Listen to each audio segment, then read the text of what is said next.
Good morning বন্ধুরা, তোমাদের বলেছিলাম যে ফাইনাল অর্ডার কপিটা দেখলে আমি তোমাদের বলে দেবো যে কবে নাগাদ তোমাদের পুরো কেসটা শেষ হবে, খারিজ হতে পারে। তো আজই ডিটেলসে বলে দেবো সব কিছু, রেজাল্ট কবে পাবলিশ হতে পারে আর ফাইনাল অর্ডার দিয়েছি কিনা সেটার সম্পর্কে তোমাদের জানিয়ে দেবো। কেসের কি মূল ভিত্তি আছে, কেন West Bengal police recruitment board Subrata Basu Mallik, Biswabrata Basu Mallik, Kaju Aradhyan, अस्मिता মিত্র, যাই হোক এখানে আছে। আর 1 নম্বর পয়েন্টে কি আছে প্রথমত বলে রাখি, এখানে জজ সাহেব কালকেই বলে দিয়েছে কেসটা আজকে স্টাডি, এখানে পুরোটাই লেখা আছে 1 নম্বর পয়েন্ট 2 নম্বর পয়েন্টে আজকে সব রকম ডিটেলসে অ্যাপ্লিকেশনরা পিটিশনাররা যা করেছে সব কিছু খুঁটিয়ে দেখবে। দেখা গেলো আজকে কেস পার্টি ইয়েটা শুনলো, সব কিছু রেকর্ড দেখলো।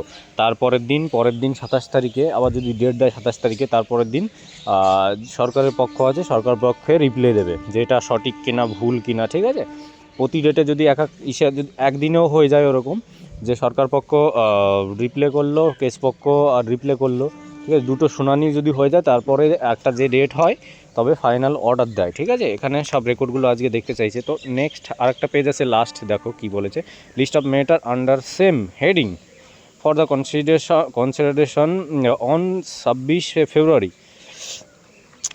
তো এখানে বলে যে তোমাদের যে লিস্টের ম্যাটারটা আজকে 26 ফেব্রুয়ারি দিয়েছে, সেম হেডিংয়ে সেম ম্যাটার আন্ডার আজকে দেখবে লিস্টে উঠে মেনশন করেছে যেহেতু। ঠিক আছে, ম্যাটার পার্সন 4 নম্বরে তোমরা বুঝবে ব্যাপারটা, যে এখানে তোমার দাঁড়িয়ে যদি ফাইনাল হিয়ারিং বা এখানে লেখা থাকতো 5 নম্বরে 4 নম্বরে একটা পয়েন্ট করে যে তোমাদের যদি আজকে ফাইনাল হিয়ারিং হতো, যে আজকে মূল শুনানি হবে ফাইনাল, ওই যেরকম অর্ডার কপিটা আমি বের করে পড়ছি এরকম একটা অর্ডার কপি বেরোবে, লেখা থাকবে ফাইনাল হিয়ারিং এই ডেটে হবে, সেই ডেটে একটা অর্ডার বেরোবে যে তোমাদের রেজাল্ট পাবলিশ হবে কি না, তোমার রিক্রুটমেন্টের প্রসেসিং চালু করবে কি না, সবই ডিটেলস ওখানে দেওয়া থাকবে যে তোমরা প্রসেসিংগুলো চালু করতে পারো, কন্টিনিউ করে যাও, জজ সাহেব অর্ডার দেবে এরকম একটা অর্ডার কপিতে, তবেই তোমাদের সব কিছু রেজাল্ট পাবলিশ হবে। ঠিক আছে, জাজমেন্ট কবে কি আসছে, জাজমেন্ট আসতে 1 মাস দেরি হয়। ঠিক আছে, অর্ডার দেওয়ার পরে জাজমেন্ট আসতে।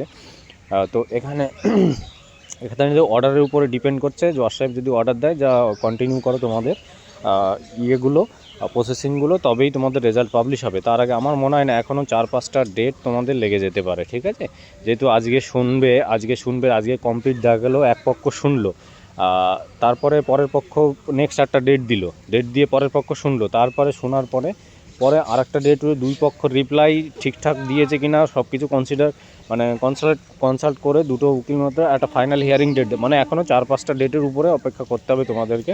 ঠিক আছে, বেশি কিছু না, যেটুকু ভাই সত্যি কথা বলছি, যেটুকু আমি স্টাডি বলতে আমি কেস লড়েছি 3 বছর ধরে হাইকোর্টে, তো যেটুকু জানি তোমাদেরকে সেটুকুই বললাম।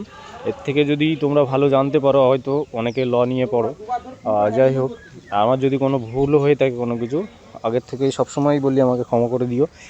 তো রাখছি, তোমরা দেখো কী দেখি হয় আজকের ম্যাটারটা। লাস্ট আজকে শুনবে দুই পক্ষের এক পক্ষ যে কোনো।